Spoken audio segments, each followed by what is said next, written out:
London, for Chelsea F.C.'s players and coaches. The first snippets of information arrived in the text messages and news alerts that pinged their cell phones as they made their way to a private terminal at London's Gatwick Airport on Thursday morning. The British government had frozen the assets of their team's Russian owner, Roman Abramovich, as part of a wider set of sanctions announced against a group of Russian oligarchs. The action, part of the government's response to Russia's invasion of Ukraine, was designed to punish a handful of individuals whose businesses, wealth and connections are closely associated with the Kremlin. Abramovich, the British government said, has enjoyed a close relationship with Russia's President, Vladimir Putin, for decades.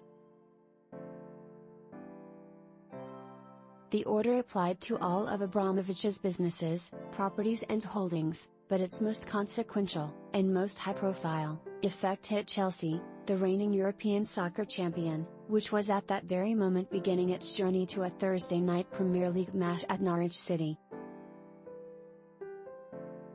News reports and government statements slowly filled in some of the gaps. Abramovich's plans to sell the team were now untenable, and on hold. The club was forbidden from selling tickets or merchandise, lest any of the money feed back to its owner, and the team was prohibited, for the moment, from.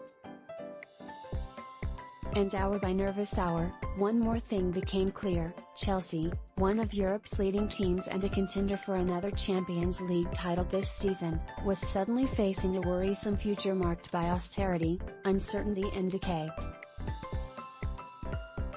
Even as it announced its actions against Abramovich and 6 other Russian oligarchs, the government said it had taken steps to ensure Chelsea would be able to continue its operations and complete its season.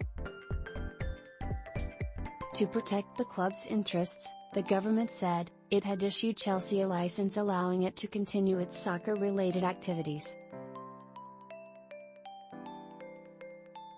The license, which the government said would be under constant review, will ensure that the team's players and staff will continue to be paid, that fans holding season tickets can continue to attend games, and that the integrity of the Premier League, which is considered an important cultural asset. But the sanctions will put a stranglehold on Chelsea's spending and seriously undermine its ability to operate at the levels it has for the past 2 decades. By Thursday, the effort to ensure that no money flows to Abramovich was playing out in ways large and small.